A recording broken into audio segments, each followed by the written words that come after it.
Agora a gente segue falando sobre saúde, né? Alimentação e saúde. Você sabia que a anemia é um problema de saúde comum em todo o mundo? Dados da Organização Mundial de Saúde, a OMS, revelam que 30% da população global é anêmica, principalmente crianças de até 2 anos de idade e mulheres adultas, apesar de também poder acometer adolescentes, homens e idosos. Mas você sabia que a alimentação tem um papel fundamental tanto na prevenção quanto no tratamento da anemia?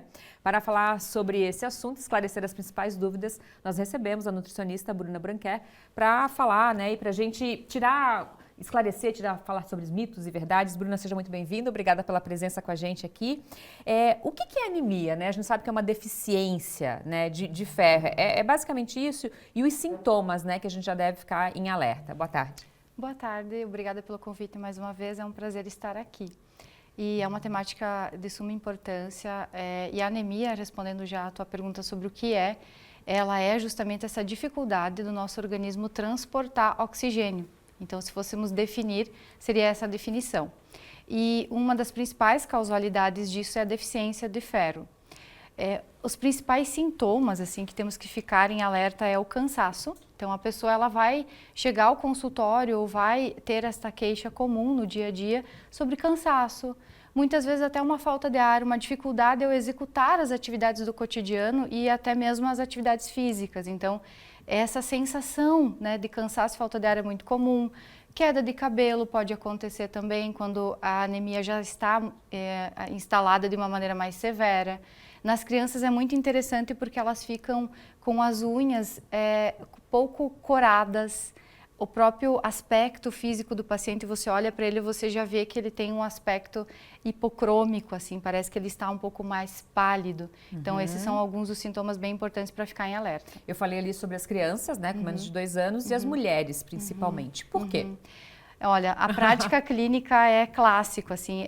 Primeiro, eu acho interessante falar que no exame, a anemia é a última coisa a alterar. Então, quando se está instalada a anemia, a coisa já está mais grave e a deficiência de ferro é muito maior do que a gente imagina. Então, controla-se isso através da ferritina. O dosador é a ferritina, o exame de ferritina, o estoque de ferro. E o público que tem maior deficiência são as mulheres, justamente porque elas têm percas muito frequentes, né? A menstruação, ela em média, assim, uma mulher que menstrua normalmente, é como se por ano ela fosse doar sangue 2 vezes. Então é uma perca muito importante. E às vezes também doença celíaca, alguma alteração intestinal que a pessoa tem percas sanguíneas frequentes e nem sabe, nem percebe, através das fezes, né? Então são questões que a gente tem que investigar. E muitas vezes se faz necessário avaliar em conjunto com o ginecologista daquela mulher a necessidade de cessar a menstruação quando essa a deficiência está instaurada assim, de uma maneira muito severa. Então, né, já fica um alerta ali, não esperar o exame dar negativo, né? Apontar, né? Isso. Então, perceber os sintomas antes, né? Quando você está anêmica, ferroprivo já é muito tempo que você teve esse caminhar da deficiência de ferro para daí gerar anemia. E aí, como repor ferro, né? A gente fala que todo alimento rico em ferro é igual, né? O que a gente faz? Qual a diferença entre ferro de origem animal e vegetal, por exemplo? Perfeito.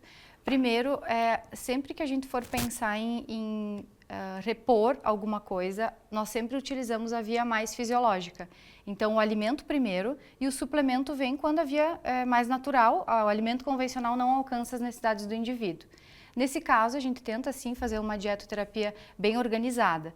Os ferros, eles são divididos em 2 tipos. O ferro M, que é o ferro de origem animal, e o não M, que é de origem vegetal. De forma geral, a biodisponibilidade, ela sim é maior em ferro do tipo M, que é a origem animal. Então, vísceras, a carne vermelha. A gente tem um pouquinho aqui, né? Isso, sardinha tem também bastante valor, né?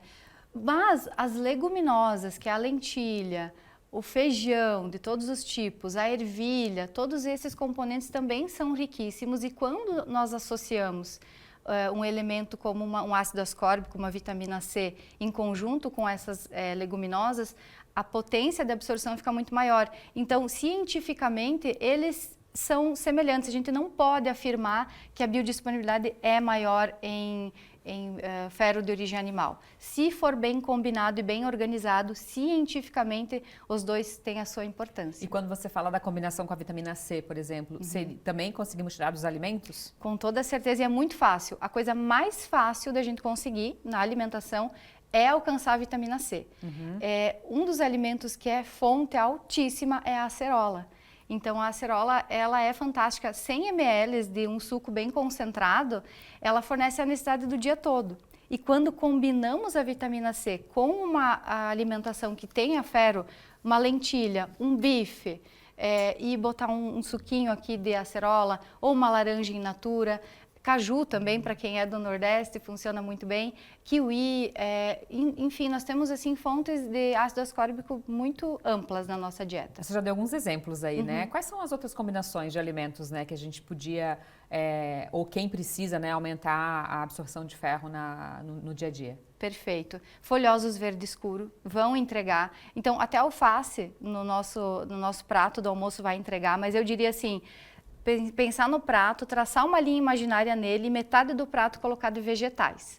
Os vegetais que forem da estação é fantástico, porque eles vão ter menos agrotóxicos e vão ser mais nutritivos.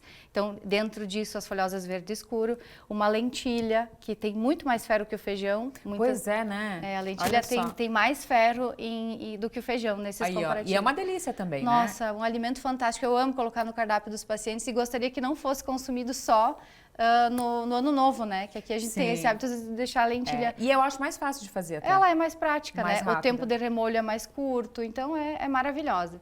E aí nesse prato também pôr um cereal, que é um arroz, poderia ser, uma carne ou um peixe também. E contemplar então uma sobremesa com ácido ascórbico, uma vitamina C, uma fruta fantástica. Agora, bergamota, morgota. Bruna, então o nosso arroz com feijão. É maravilhoso. E um ovo. Também E é um aí componente. uma laranja, uma bergamota, tá tranquilo. Perfeito, tá tranquilo. Seria um prato bem bom para Sim, isso. Ou a lentilha, né? Isso, a gente não precisa ter a víscera, a carne vermelha necessariamente para ter a quantidade de ferro suficiente. Com as leguminosas e uma boa combinação a gente alcança. Agora tem algo que pode atrapalhar essa combinação, né? Quais são esses alimentos que, por outro lado, afastam, né, a absorção de ferro? Muito importante. Os polifenóis, também conhecidos como taninos. Então, o café, o chá verde ou qualquer estimulante que venha logo em conjunto com uma refeição rica em ferro pode diminuir a biodisponibilidade desse elemento do ferro. Aí não adianta muito, né? Aí a gente fez tudo certinho e um cafezinho depois pode atrapalhar um pouco. E rapidamente, para a gente falar também do intestino, você falou lá no começo, né? Qual que é a relação, né, entre a microbiota, que está muito em moda falar, intestinal, e a anemia, que é o nosso tema de hoje? Bom, a ausência de bactérias boas, que é o que caracteriza a disbiose, pode dificultar a biodisponibilidade e a absorção do ferro. Então, o ferro é um elemento que ele nunca anda sozinho no nosso corpo, ele sempre precisa de um transportador. E quando não temos um microbioma saudável, nós podemos colocar tudo aqui dentro, mas não chega onde precisa. E por isso a flora intestinal tem que estar bem equilibrada para que tudo funcione. É uma grande orquestra assim que tem que tudo fluir. Não é só colocar o alimento fonte. A gente precisa olhar o metabolismo como um todo e se ele vai chegar onde ele precisa, se não está havendo percas, né? Isso é fantástico assim a gente observar o todo. Ai, Bruna, muito obrigada. A gente sempre agradeço. aprende um pouquinho. Excelente semana para ti, seja sempre bem-vinda. Obrigada, igualmente para todos. Até a próxima. Até.